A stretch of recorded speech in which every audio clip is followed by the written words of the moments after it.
The moment Sarah saw him across the crowded cafe, she felt something she hadn't experienced in years. His eyes locked onto hers with an intensity that made her heart race. And when he smiled, it was as if the entire room had faded into nothing but the two of them. He moved toward her with the confidence of someone who had never been told no. His presence magnetic, almost hypnotic.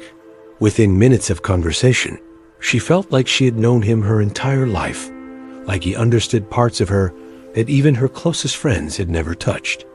But what Sarah didn't realize in that electric moment was that she wasn't falling in love with a person. She was being hunted by a predator who had spent a lifetime perfecting the art of making people feel exactly what he wanted them to feel. If you want to understand the hidden patterns that govern human connection, the dark psychology that operates beneath every smile and compliment, then subscribe to Deep Mind, where we explore the uncomfortable truths that most people never want to face. Sarah's story isn't unique, and that's what makes it terrifying. Across every city, every dating app, every social gathering, there are people moving through the world with a psychological makeup so fundamentally different from yours that calling them human feels almost generous. They don't experience empathy the way you do. They don't bond through genuine affection or mutual vulnerability. Instead, they've learned to simulate these things with frightening precision, to wear the mask of normalcy so convincingly that by the time you realize what's happened, they've already rewired your entire sense of self. The Dark Triad. 3 personality traits that sound like something out of a comic book, but represent a very real and very dangerous cluster of human behavior: narcissism, Machiavellianism, and psychopathy. When these traits converge in the initial stages of attraction, they create a perfect storm of manipulation, one that feels like destiny, but functions like a carefully orchestrated trap. Let's go back to Sarah and the man in the cafe, the one who made her feel seen in ways she had never experienced before. His name was Marcus, and within 2 weeks of their first meeting, Sarah had already begun to lose herself. She stopped seeing her friends as often because Marcus had this way of making her feel guilty whenever she chose them over him. He would never say it directly. Instead, he would go silent. His face would shift into something resembling hurt, and Sarah would find herself apologizing for things she hadn't even done wrong. He had this incredible ability to make her question her own memory, to twist conversation so subtly that she would walk away feeling like she was the one who had misunderstood. But in between those moments of confusion, there were flashes of something so intoxicating that she convinced herself the good outweighed the bad. He would show up at her apartment with her favorite flowers, recite poetry he claimed to have written just for her, tell her she was the only person who truly understood him. The highs were so high that the lows seemed like necessary sacrifices, like the price of being with someone extraordinary. What Sarah couldn't see, what most people can't see when they're caught in this web, is that Marcus wasn't extraordinary at all. He was textbook. Every compliment he gave her had been given to someone else in almost the exact same words. Every story of his troubled past, designed to make her feel like his savior, had been carefully crafted to elicit sympathy without requiring any real vulnerability. Marcus was a narcissist, but not the kind you see in pop psychology articles about people who take too many selfies. He was someone whose entire identity was built on extracting admiration from others, who needed Sarah's adoration the way most people need oxygen. And when she failed to provide it in the exact dosage he required, the mask would slip just for a moment, and she would catch a glimpse of something cold and empty staring back at her. Narcissism in the initial attraction phase doesn't look like arrogance. It looks like confidence.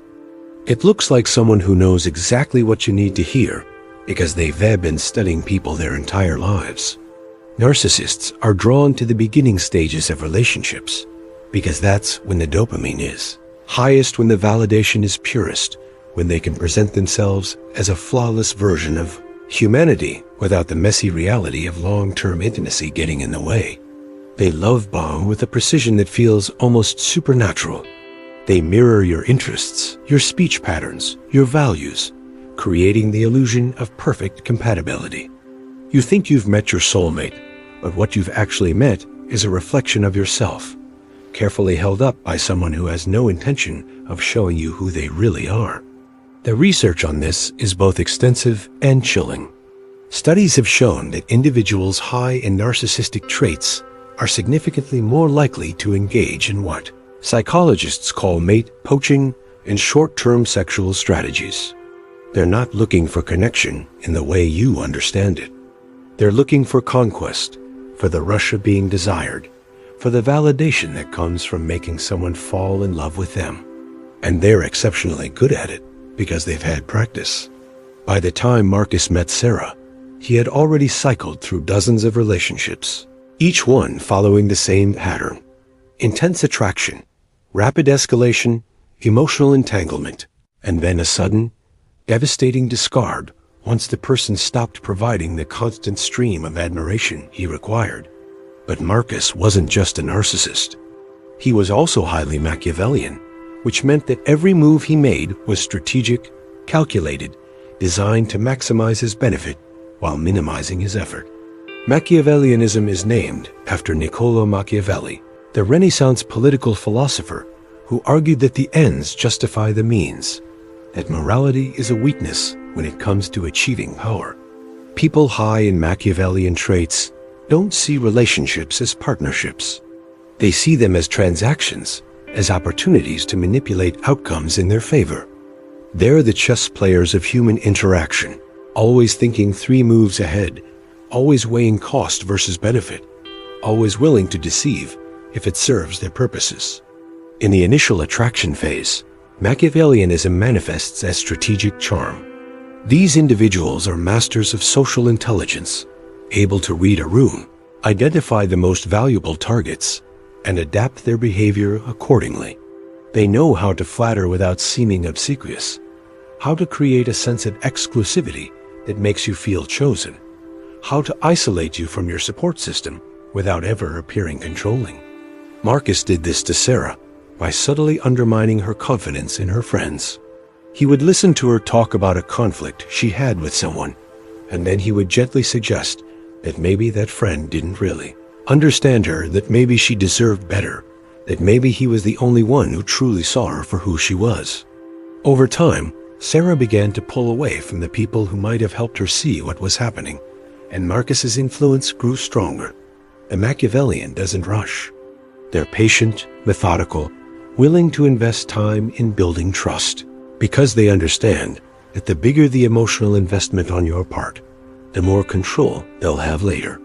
They gather information about you, your fears, your insecurities, your desires, and they store it away like ammunition to be used when necessary. They're not doing this because they're evil in some cartoonish way. They're doing it because they genuinely believe that everyone operates like this, that human interaction is fundamentally about power and manipulation, and that anyone who claims otherwise is either naive or lying. Then there's the third component of the dark triad, psychopathy. This is where things get truly disturbing, because psychopathy involves a fundamental deficit in emotional processing. Psychopaths don't just lack empathy. They lack the neurological architecture that allows most people to feel guilt, remorse, or deep emotional attachment. Brain imaging studies have shown that psychopaths have reduced activity in the amygdala and prefrontal cortex, the regions responsible for fear conditioning and moral decision-making. When a psychopath harms someone, there's no internal alarm that goes off, no emotional consequence that would deter them from doing it again. They understand intellectually that other people have feelings, but they don't experience those feelings as meaningful in the way you do. In the context of initial attraction, psychopathy is the most dangerous trait because it allows for emotional manipulation without any of the hesitation that might come from guilt or concern for the other person's well-being. A psychopathic individual can lie directly to your face, tell you they love you, promise you a future together, all while feeling absolutely nothing. They're not conflicted about it. They're not wrestling with their conscience. They're simply using the most effective tool available to get what they want, whether that's sex, money, status, or simply the entertainment of watching you fall apart. Marcus had psychopathic traits, though Sarah would never have guessed it from the way he behaved in those early weeks. He was charming, attentive, seemingly vulnerable when he shared stories about his difficult childhood. But those stories weren't invitations to intimacy. They were scripts he had perfected over years, designed to create a sense of deep connection without requiring any genuine emotional risk on his part. When Sarah cried while listening to him talk about his past, Marcus felt nothing. He observed her tears, noted that his performance was effective, and filed that information away for future use. He wasn't bonding with her. He was calibrating his approach. The intersection of these three traits creates a particularly toxic dynamic in the initial stages of attraction because each trait compensates for the potential weaknesses of the others. The narcissist's need for admiration is supported by the Machiavellian strategic planning, which is enabled by the psychopath's lack of emotional interference. Together, they form a personality structure that is almost perfectly designed to exploit the vulnerabilities of normal human attachment. You're re-entering the interaction with the assumption that the other person operates on the same emotional wavelength as you, that they want connection, that they value honesty, that they're capable of genuine affection. The dark triad individual is entering the interaction with none of those assumptions, and that asymmetry gives them an enormous advantage. Research has consistently shown that dark triad traits are associated with what psychologists call short-term mating strategies. These individuals are significantly more likely to engage in casual sex, infidelity, and relationship churning. They read drawn to the novelty and intensity of new relationships, because that's when they're manipulative. Tactics are most effective, and when the emotional payoff is highest. Once the relationship moves into the maintenance phase, once you start expecting consistency, vulnerability, and reciprocal support, their interest wanes. A mask becomes harder to maintain. The effort required to keep up the charade exceeds the benefits they're receiving. And so they move on, often abruptly, often cruelly, leaving behind a trail of confused and broken people who can't understand what they did wrong. But here's what makes this truly insidious. Dark triad individuals are often perceived as more attractive in initial encounters. Study after study has confirmed this counterintuitive finding.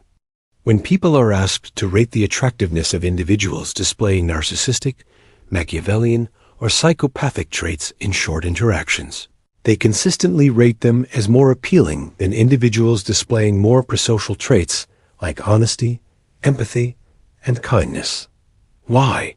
Because in the short term, confidence reads as competence, strategic social behavior reads as social intelligence, and emotional detachment reads as mysterious and intriguing. The very traits that make someone dangerous in a long-term relationship make them magnetic in a first impression. This is the evolutionary paradox that researchers are still trying to fully understand. If these traits are so harmful in the long term, why haven't they been selected out of the gene pool? The answer seems to be that they provide short-term reproductive advantages that outweigh the long-term costs, at least from a purely biological perspective.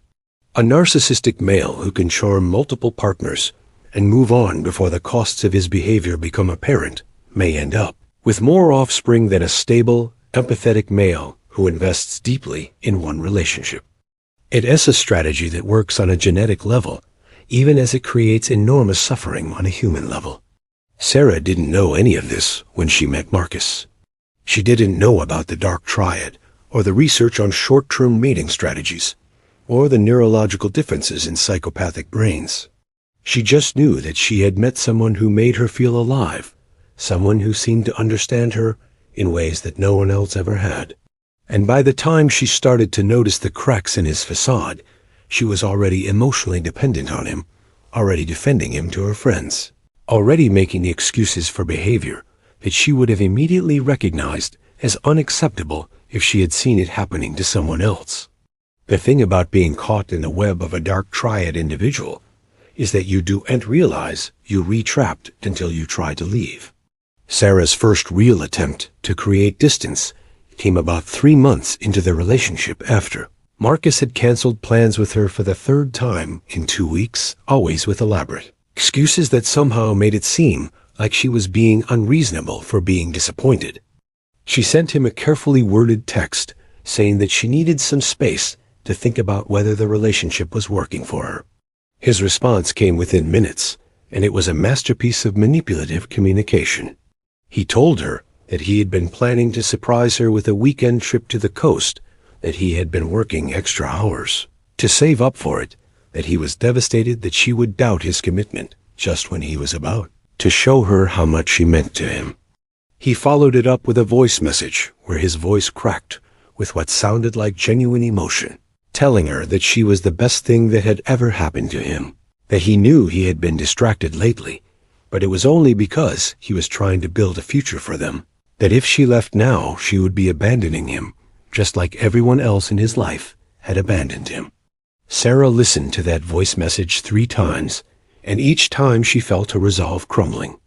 She felt guilty for doubting him, selfish for prioritizing her own needs, cruel for potentially adding to his obvious pain. Within an hour, she had apologized to him, told him she had been overreacting, promised to be more patient.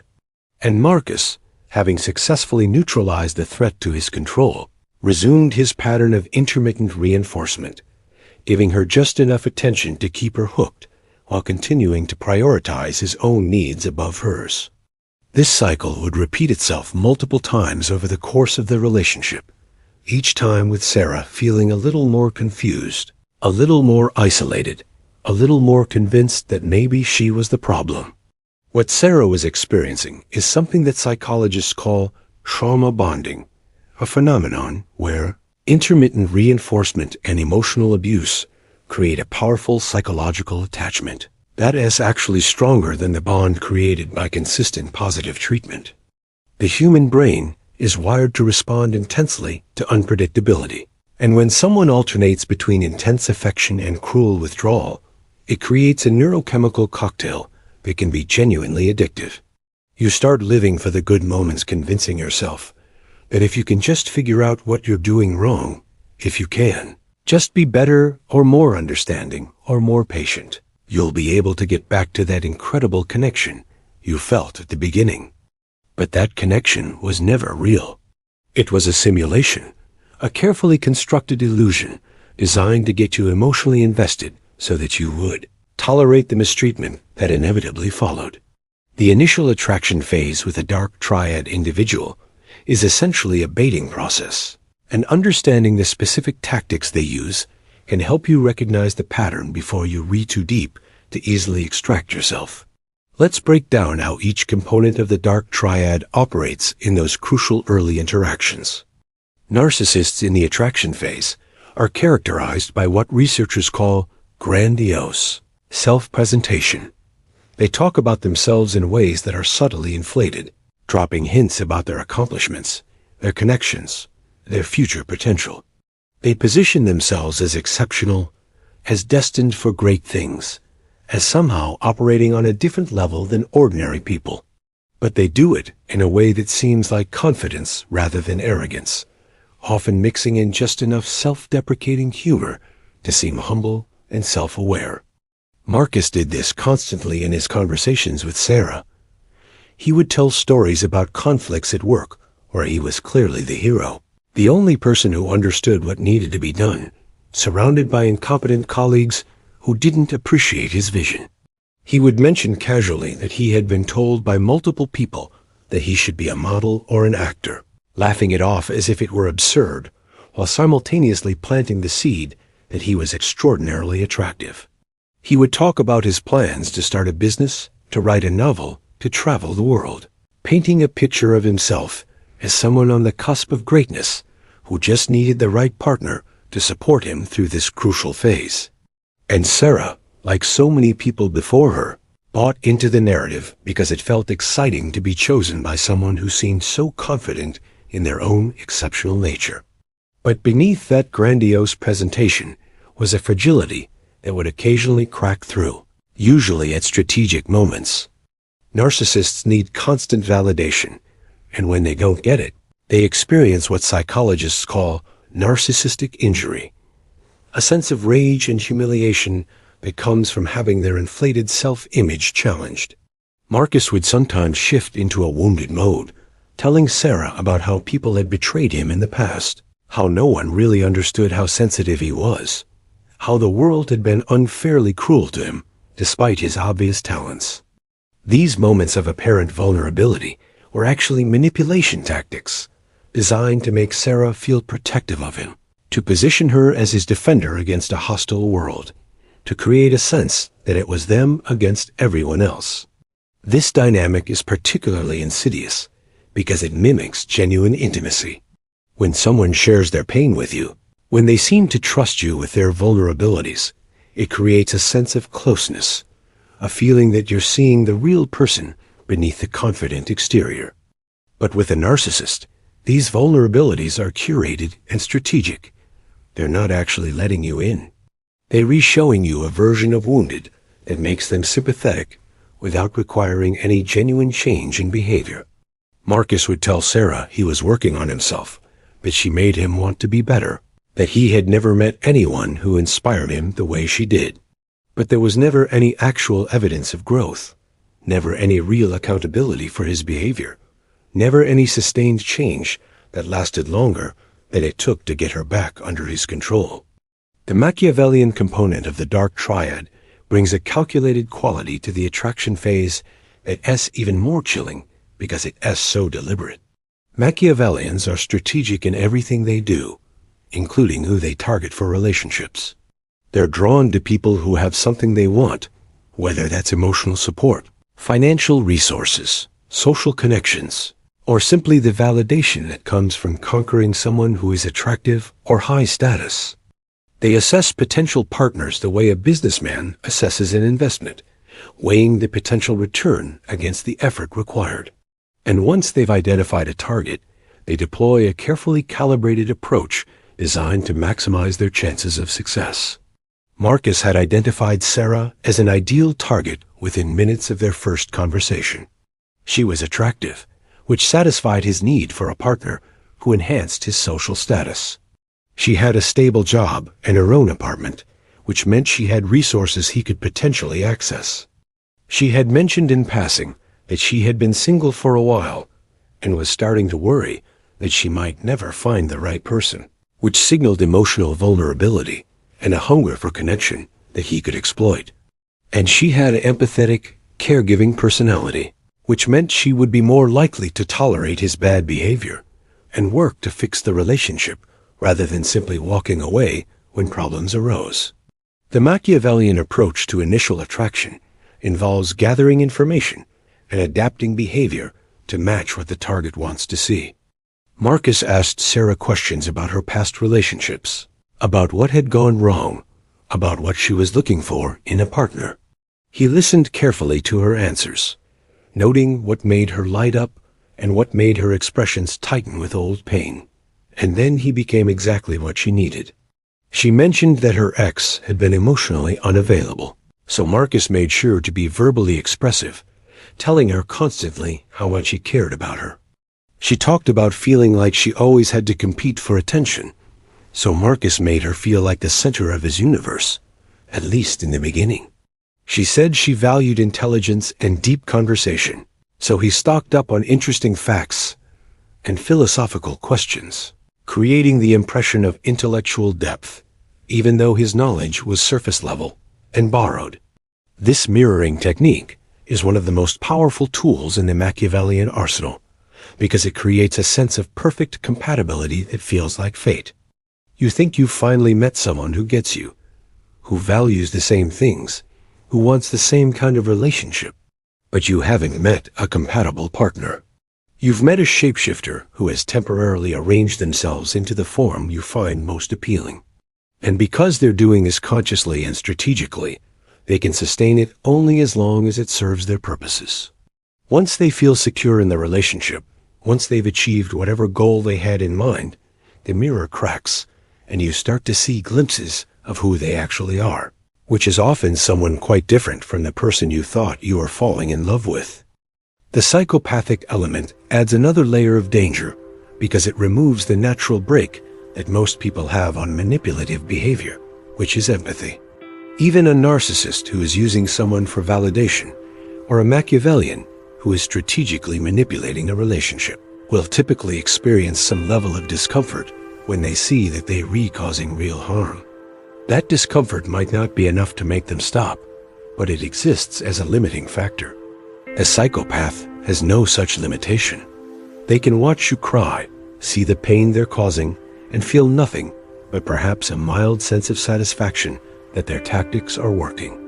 Marcus had a quality that Sarah initially found mysterious and intriguing, but later came to recognize as deeply unsettling. When they would have arguments, he would remain eerily calm, almost detached, while she became increasingly emotional. She thought this meant he was more rational, more in control, more mature.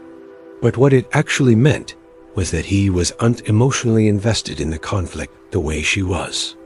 For Sarah, these arguments were about the relationship, about connection, about trying to solve problems so they could be closer. For Marcus, they were just obstacles to be navigated, annoyances to be managed, until he could get back to whatever he actually wanted to be doing. Psychopaths are often described as having shallow affect, which means their emotional range is limited, and their emotional responses don't match the situation. Marcus would say, "I love you," with the same tone he used to order coffee. He would describe traumatic events from his past with a detached, almost amused quality, as if he were talking about something that happened to someone else. He would make promises about the future without any of the excitement or nervousness that usually accompanies genuine commitment. At the time, Sarah interpreted this as emotional maturity, as someone who didn't get swept away by feelings, who kept a level head. But it was actually a red flag that she didn't recognize until much later, a sign that his emotional responses were fundamentally different from hers, because his neurological wiring was fundamentally different. The combination of these three traits creates what researchers call a fast life strategy, an approach to relationships that prioritizes immediate gratification over long-term investment. Dark Triad individuals are significantly more likely to engage in what psychologists call unrestricted sociosexuality, which is a clinical way of saying they're more comfortable with casual sex and multiple partners. They're drawn to situations where they can maximize sexual opportunities while minimizing commitment, which is why they are often so skilled at the initial attraction phase, but so terrible at maintaining long-term relationships. They've optimized for the beginning because that's where their interests lie. This shows up in subtle ways during the courtship process. Marcus would push for physical intimacy very quickly, framing it as a sign of deep connection rather than simply physical desire. He would use what researchers call sexual coercion tactics, which don't necessarily mean physical force, but rather verbal pressure, guilt-tripping, or creating situations where Sarah felt obligated to comply. He would say things like, "I thought you felt the same way I do," or "Everyone else moves faster than this.